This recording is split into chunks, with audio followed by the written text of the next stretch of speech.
Good morning, good morning.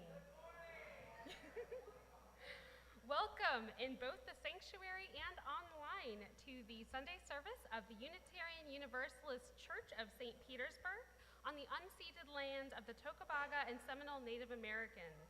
My name is Allison, and I'm excited to bring you today's worship service, Staying Present with One Another, with today's worship associate, Gordia.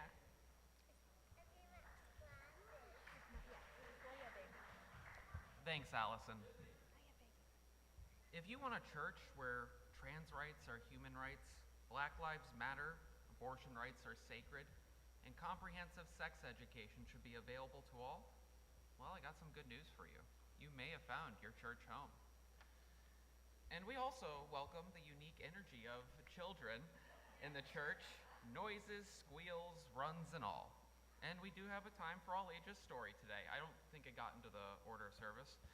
And we will dismiss the children following the story and performance by the choir. All right. So now it's time for announcements. Masks are available at either entrance. And our whole live sexual education curriculum is being offered for grades 7th through 9th at our sister congregation in Clearwater. Openings close on December 26th, so if you know someone in the 7th to 9th grade age group that could benefit from a really fantastic comprehensive sexual education, I encourage you to get them to sign up soon. It is open to all, not just members of the UU faith. Classes begin Sunday mornings in January with food provided. I'd really appreciate it if you could sign up because yours truly will be facilitating some of the classes.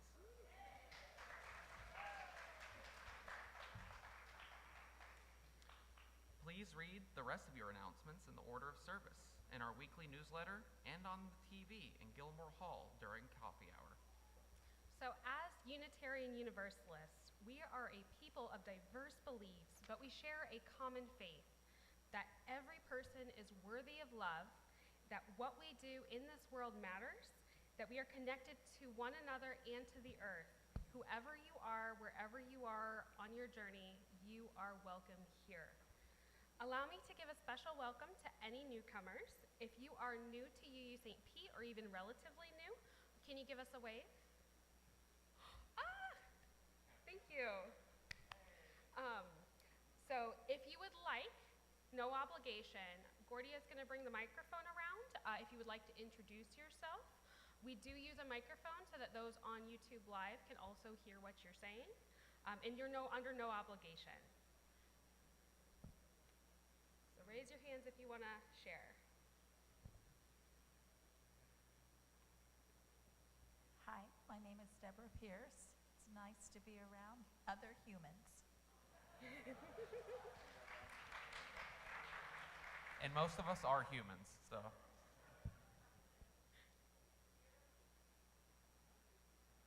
Anyone else? Oh, okay. Hi, I'm Carol. I just moved in around the corner, and I'm so excited to be here. I've been a Unitarian in the previous locations as well, so I feel really good here. Thank you. Welcome back home. All right, anyone else? All right, well, thank you all for sharing, and thank you for silencing your cell phones. Regarding masks, we encourage you to wear one as you're comfortable. So the title of our service today is Being Present with One Another. And in that spirit, I would actually like for us to light the chalice before we greet our neighbors. This is because the flaming chalice is a reminder that we are choosing to focus here today together, and that we believe that this time is sacred. When Earl lights our chalice today, I invite you to say our covenant out loud. The words can be found within your programs and online, and feel free to follow along the two hand movements, hand to heart, and then hands reaching out like you're serving.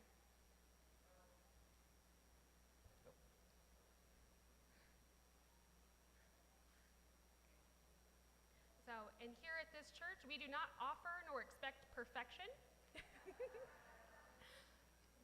So we are all learning and growing, and trial and error and error and error is part of the process. So thank you very much for being with us and growing with us here today. So love is the spirit of this church, and service its law. This is our great covenant, to dwell together in peace, to seek the truth in love, and to help one another. So in this spirit of love and presence here together, it is now time to greet our neighbors. Please remember to get consent if you're going to hug or shake hands.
Get it near the microphone. All right. Oh, come back, Nora, come back.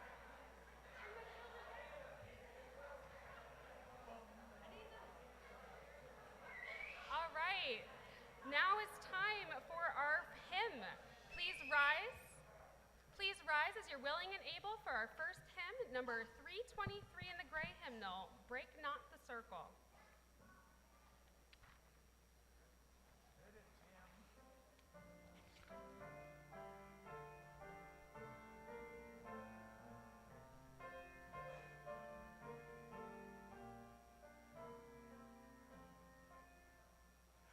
Break not the circle of enabling love, where people know forgiven and forgiving.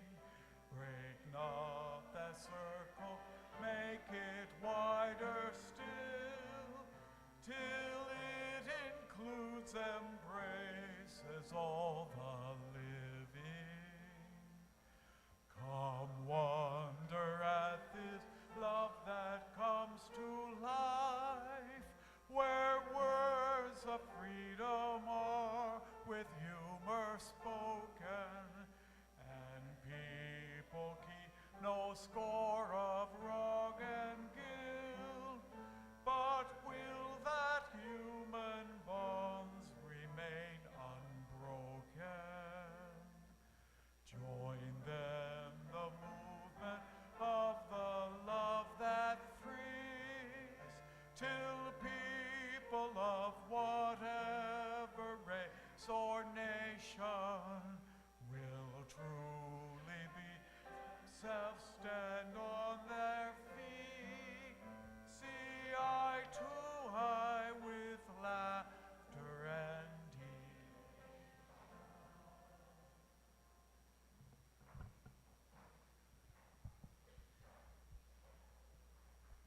may be seated. Now is the time for all ages. We invite any children to the front of the congregation. Hello, hello. Oh, there they come. Oh, I love your baby. Does she have a name? Alea? Oh, that's so pretty. Okay, so everybody have a seat.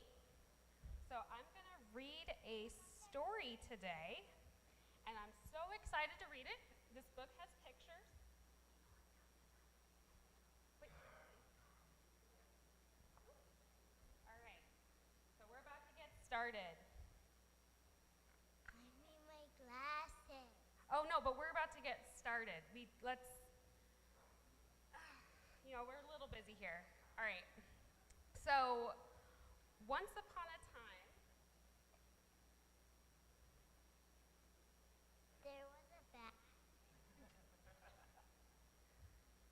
so the spirit of this is 4-year-olds probably shouldn't have acting careers right away. All right, Nora. I need my glasses. Oh no, but I'm trying to read. Like, did you leave them somewhere? Yeah. Okay, well, you can check the lost and found or in the kids' room. But I'm gonna get back to this. Okay. Can I say it? Okay. Okay. So, we are not perfect, and things do not go as planned.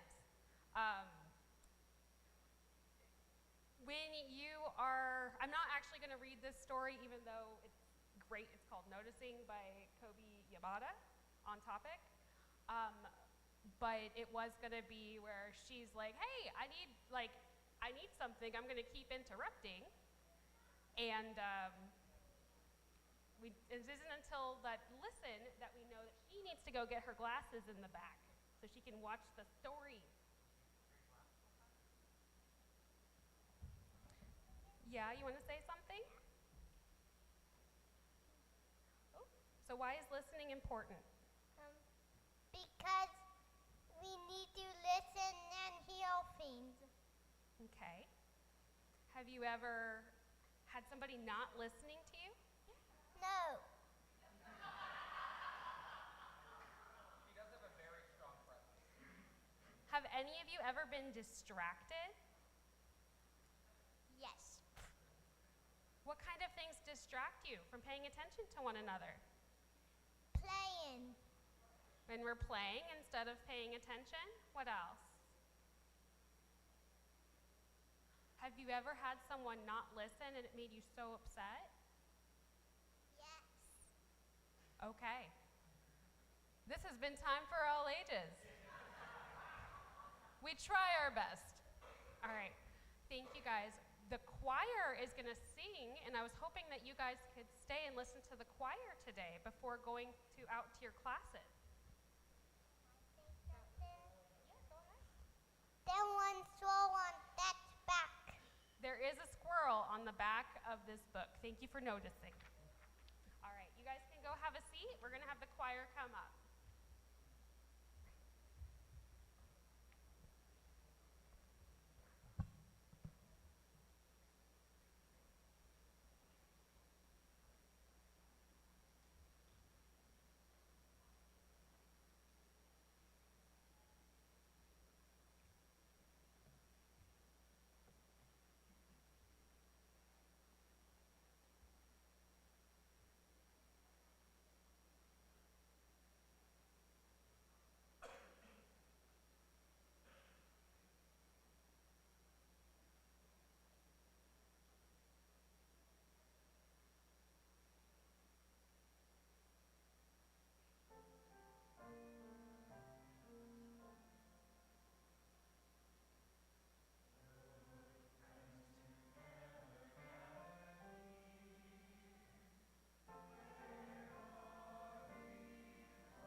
Now we will sing the children to their classes. Good peace, go now in peace. May the spirit of love surround you everywhere, everywhere you may go. And you all, thank you so much for your patience in allowing us to mix things up. We got feedback that some of the teachers and the kids wanted to be here for things like the choir or the bell choir to see some of the cool stuff we're doing. So that's why we're kind of mixing things up. And thank you again for your feedback. If you have more feedback, we actually listen, which is pretty great. So thank you. So we've come to the time in our worship service for joys, sorrows, and concerns. Now, those of you in YouTube Live are not in this room, but your presence is still felt. Please type your joys and sorrows into the text chat. If you have a joy, sorrow, or concern to submit during the week, please write to Reverend Ben at minister@uustpete.org. Right now, Diane will place a stone in the water for each one that was submitted this week. If you have any additional cards that you filled out, please feel free to bring them up at this time or ask a neighbor to do so for you. So first, I have a stone of joy from Azariah. Azariah found a new place, which is welcoming and cozy.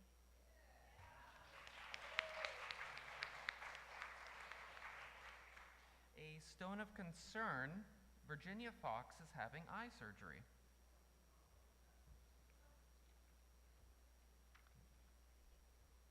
And I think that's all we have today. Now you have the one.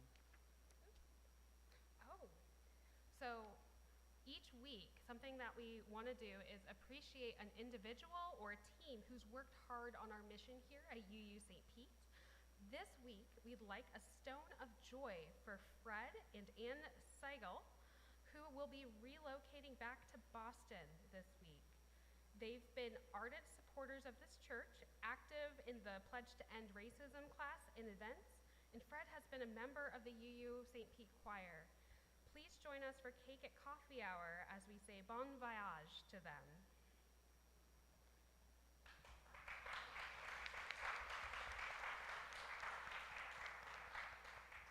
And we will place the final stone for those joys and concerns that remain in our heart, perhaps too tender to be spoken out loud. Now, let us now read our responsive reading. May our hearts not become calloused by the never-ending incidences of oppression and hatred that so many face each day. Rather, may we keep our hearts open to the positive efforts of so many people causing good trouble in the world. May we have the strength to demand and gain the right for all people to have a safe place to sleep, health care to keep them strong, and the knowledge that their lives matter. The struggle is taking longer than it should, but we will get there if we continue to strive for basic human rights. May all of us find a comforting and compassionate presence in the warmth and fellowship of community. The mystery is that we are connected even when we feel apart. Let us rejoice in our beloved community that makes of the many one. So may it be. Let us take a moment of silence together.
sermon is staying present with one another. And to start, I want to say that presence is both a skill and a value. The desire to be present with someone in the moment and the ability to actually do so. It can be kind of hard. For example, knowing how to go back and forth in a conversation or even just actively listen is a skill that we can all develop and learn. In the Time for All Ages skit, I tried, emphasis on tried, to show some tangible examples of not being present. So including preparing a response before the other person is done talking, worried about how that person is perceiving you instead of being present in the conversation, trying to think of a solution before someone's done talking, thinking about something else entirely, or doing something else, such as having your cell phone out, or immediately changing the topic, where you weren't listening in the first place for that back and forth. So, but beyond those things, being present with someone is going beyond their words. It's about tuning into that emotional undercurrent.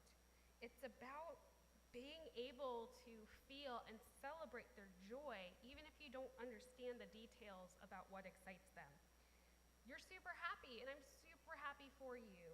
Or in times of distress, it's not always about solving the problem. Sometimes it's, I'm here for you. I'm holding space for your emotions, and I'm feeling what you're feeling right now. And we're sharing this together, which can help lift the burden off of someone. Now, it's really easy to tune out the people who are closest to us. Whether it's a partner, a parent, or a friend, we often take the people that we love for granted.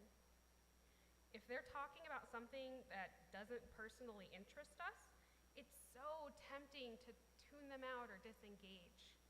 And it's so sad because these moments are opportunities.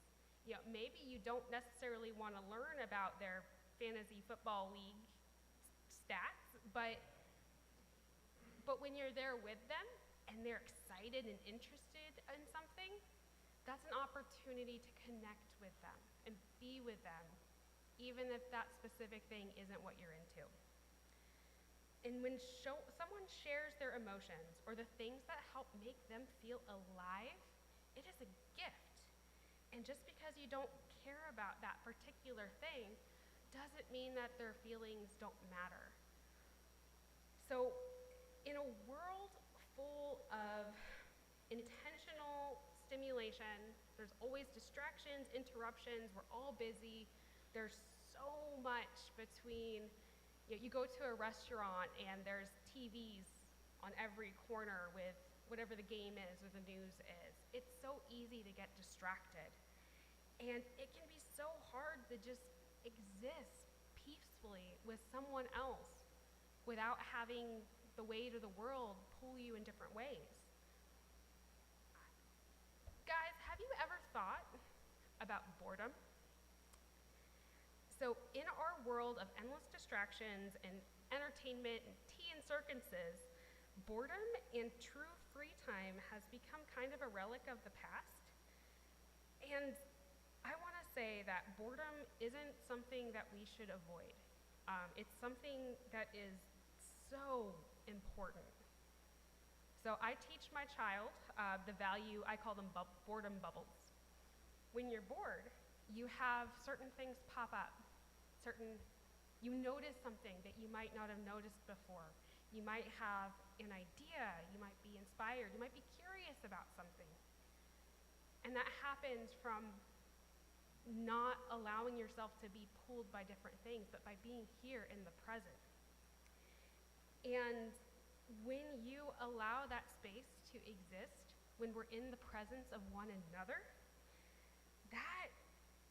that space is the foundation for curiosity about one another.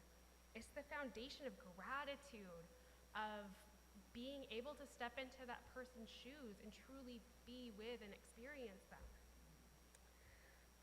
I think that this gift of boredom has been slipping away from us, replaced by constant notifications and anxiety and perfectly engineered distractions.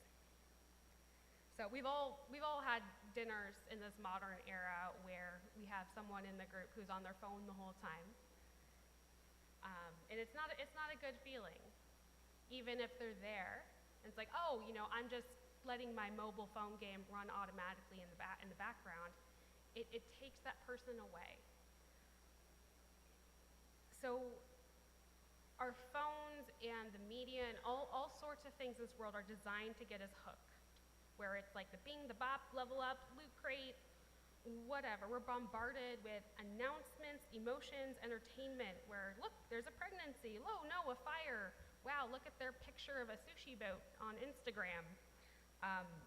And I ask, how can real life interactions really compare with that constant bombardment?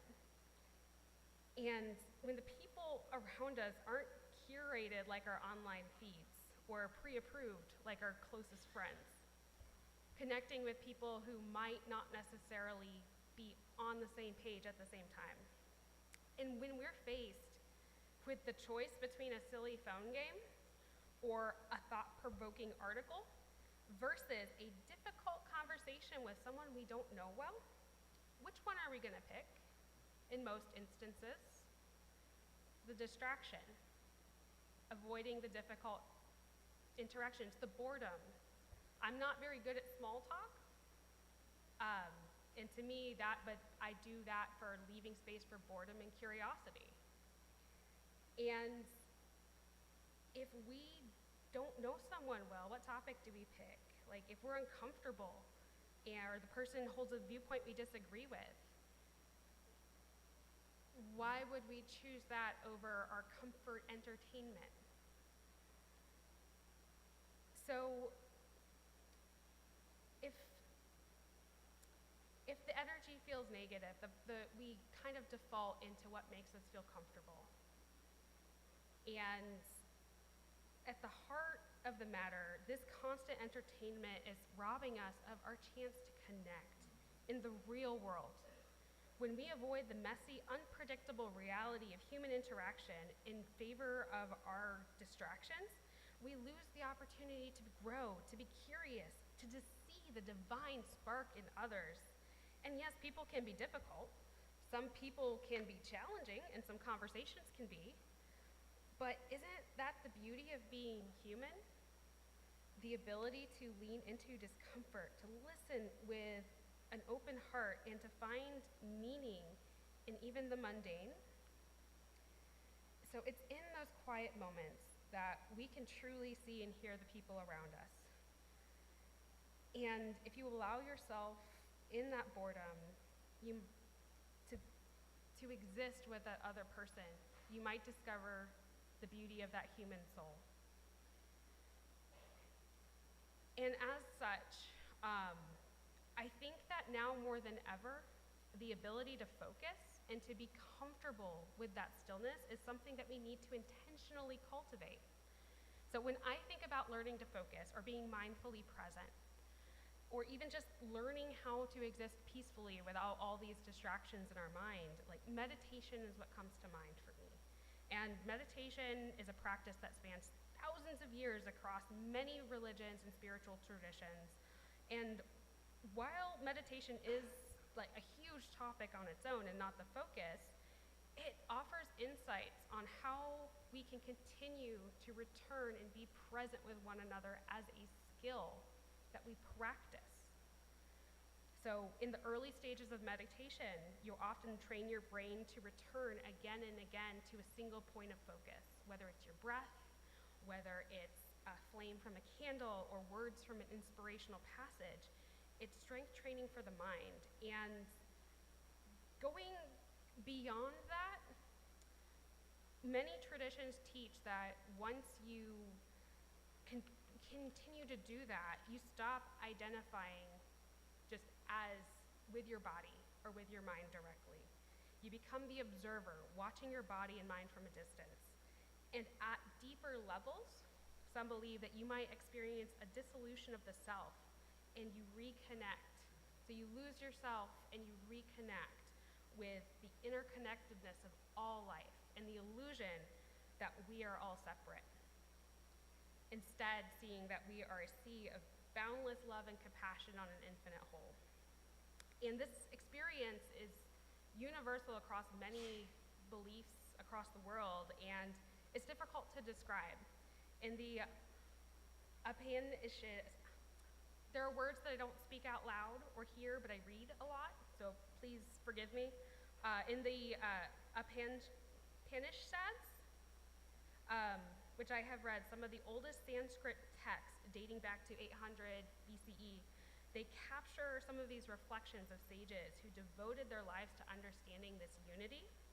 And like other traditions, they found that words fall short of conveying the profound experiences of dissolving the self and connecting with each other. So the takeaway is this.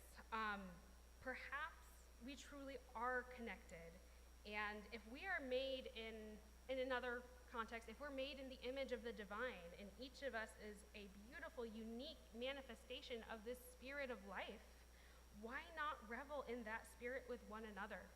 When we are together, look past the surface, look beyond the words, and feel the life in another's heart as it resonates with your own. So a central and deeply revered mantra in Tibetan Buddhism is Om Mani Padme Hum. And I use this as my own personal mantra in my studies. And the way I've internalized this is Om as the divine or enlightened, Mani, the jewel, Padme, the lotus flower, which in Western culture we might make equivalent to a rose, for symbolism as the heart, and Hum as the base note of the universe. And to me, the visual of that lotus growing and rising above the muddy water, the sparkle of trying to reflect the light of love as we rise into the sunlight, is so meaningful to me. And to be clear, I believe that some folks are so deep in the mud that the shimmer of sand on the bottom feels like goodness to them, and they don't see the sun. And in that, reflect on the sunshine in your heart. Reflect the light of love. Be a lighthouse that shines to others and sees that shimmering jewel that's hiding in their own heart, in their own lotus flower that's just waiting to blossom above the surface.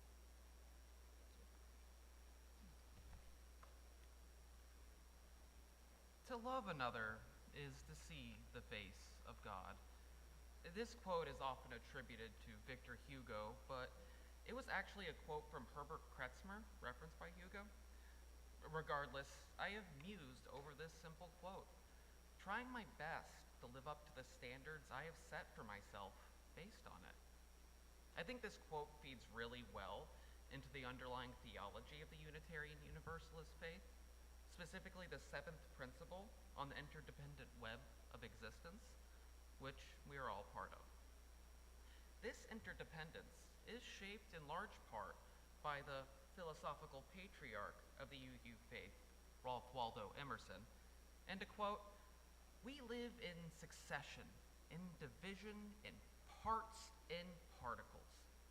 Meantime, within each person is the soul of the whole, the wise silence, the universal beauty, to which every part and particle is equally related, the eternal one." Now, Emerson was an individualist, and while here we celebrate the individual and encourage everyone to express themselves in their own unique way, we don't say that the individual exists above all else. There is a balance here that needs to be made between that idea of subjective realization and assertion to the needs and power of the community.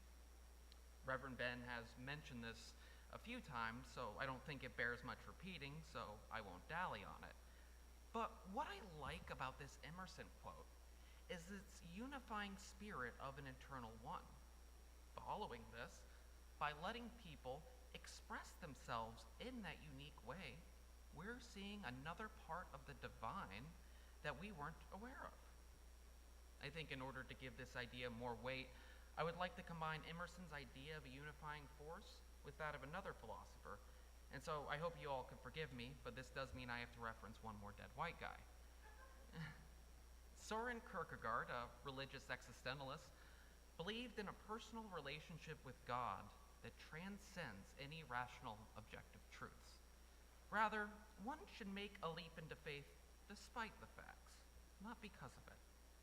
He was once quoted in saying that he wanted to be a Christian in Christendom, which was a ribbing at the churches of his time being more of a place of dead ritual rather than a living faith that you interact with. I can't say for sure if Kierkegaard would agree with my assessment of his beliefs, but that idea of a personal relationship with God feels very much like the idea of separate paths leading to the same place, pluralism.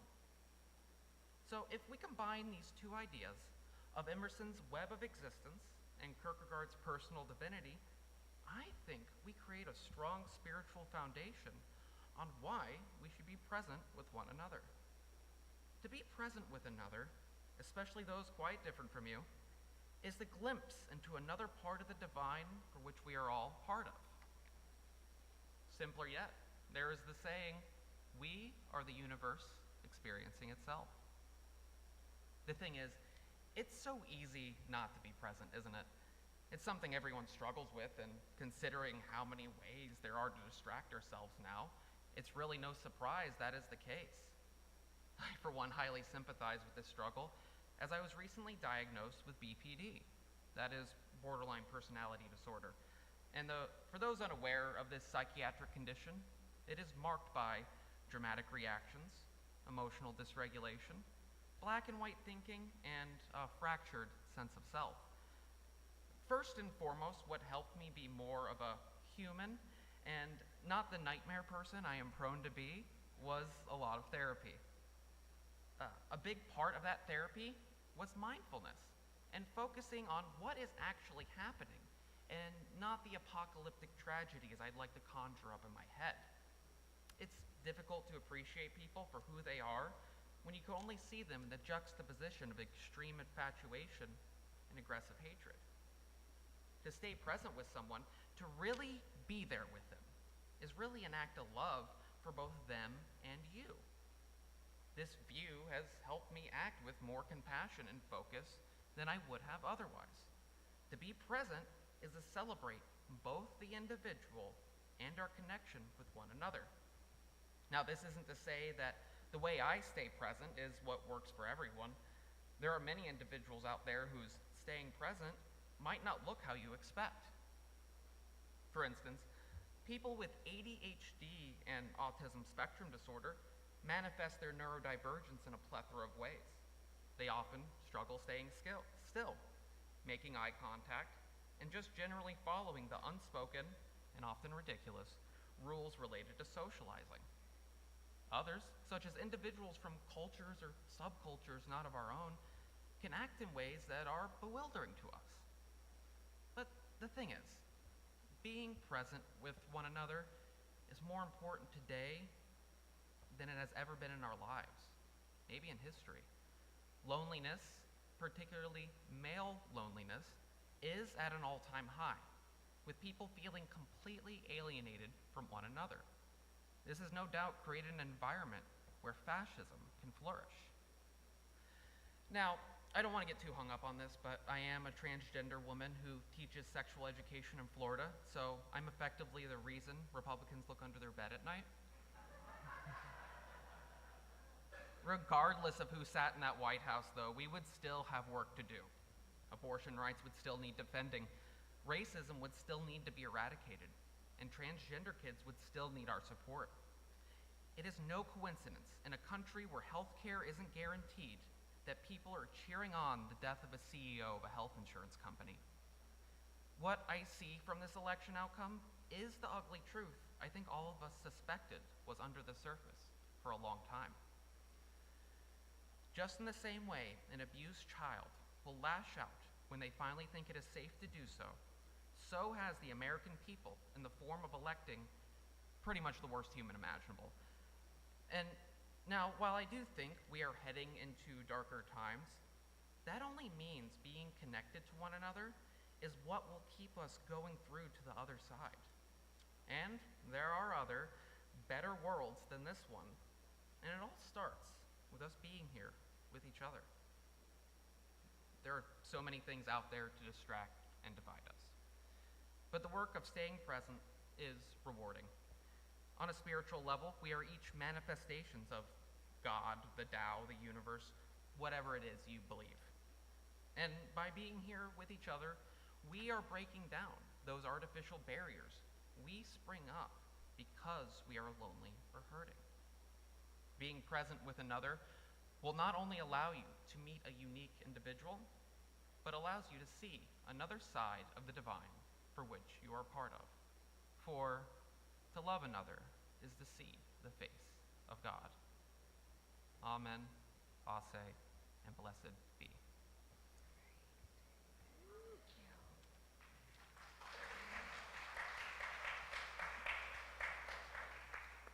And today is Share the Plate Sunday, which means that one half of the non-pledge portion of the offering will support the mission of one of UU St. Pete's social justice teams. Your generosity will help make a refugee's family's Christmas merrier. Members of this congregation met Twizar and wife Miriam soon after their arrival in St. Pete from a refugee camp in Uganda in early 2016. Both became quickly employed while Miriam's mother, Elizabeth, took care of the two toddlers. Over the past 9 years, they have become quite independent, gained their green cards, and are working on becoming citizens. To supplement their income, Twizar often does yard work for many of us at UU St. Pete. At this time of year, they can use some extra funds for a special holiday dinner and gifts for their growing family. So please be generous with your offering today. The offering will now be given and received so that way we may continue our mission of doing good trouble in the world.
What is given in love is received with great joy.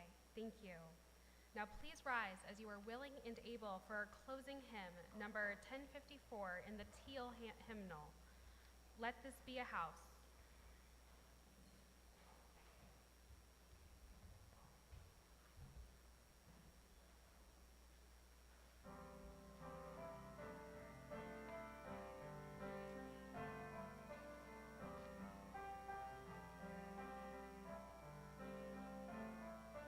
Let this be a house of peace, of nature and humanity, of sorrow and elation. Let this be our house, a haven for the healing and our inspiration. Let this be a house of peace. Let this be a house of peace. Let this be a house of freedom. Guardian of dignity and worth held deep inside us. Let this be our house, a platform for the freedom, where all our sacred differences here shall not divide us. Let this be a house of peace. Let this be a house of peace. Let all in this house seek truth, where scientists and mystics abide in reverence here.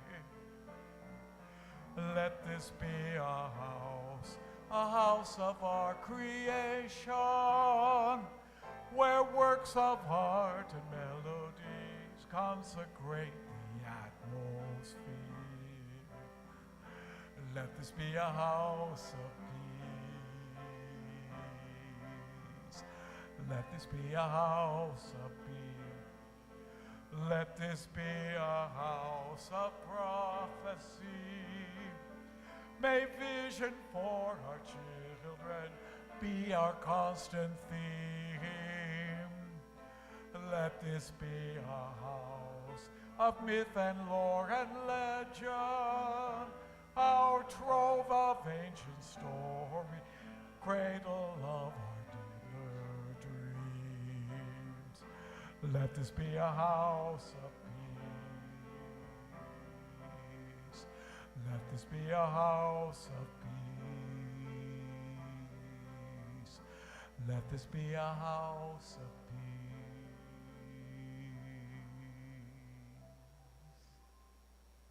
And you may be seated. The following is called A Benediction for a Chaplain's Ministry of Presence by Rumney Saha, a chaplain for the Unitarian Universalist Ministry in Wellesley College, located in Massachusetts. Bless you. Linger a bit longer. Let the words gently fill your senses. Your breath will keep them company. What story were you lucky to be part of today? How can you honor the soul who trusted you with the twists and turns of their life? What might you do to safeguard the dignity that they deserve? How lucky that today you are able to be there for someone you did not know yesterday. You are now holding in your heart a precious commodity. Someone trusted you with what is irking them, what brought them joy, what enraged them, what frightened them, what moved them, or simply what is. Handle it with care. Brood over it a bit. Hold them close to your heart for just a while longer. But remember, they are not yours to keep. They were handed to you for safekeeping only. Fill your heart with the gratitude that in this vast space of 8 billion, you were the one chosen to bear witness when their world was ending. For a brief moment, you carried the weight of the world, its hurt and its messiness, on your shoulders. It is now time to breathe in gratitude and breathe out the wariness. It is now time to make room for the next story. Someone else is waiting for your presence. Go be with them, fully and completely. Take in, once again, the magnitude of the moment. Now, please remain seated as Tim plays our postlude.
invite you to follow along with the hand gestures, light of truth, warmth of love, fire of courage, as Earl extinguishes our chalice.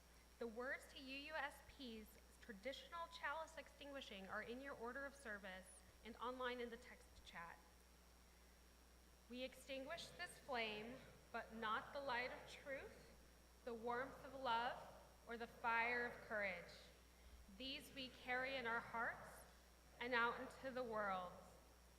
Please join us for a coffee hour in honor of Anne and Fred Seidel. We have cake and coffee, and we're going to wish them well on their new adventure.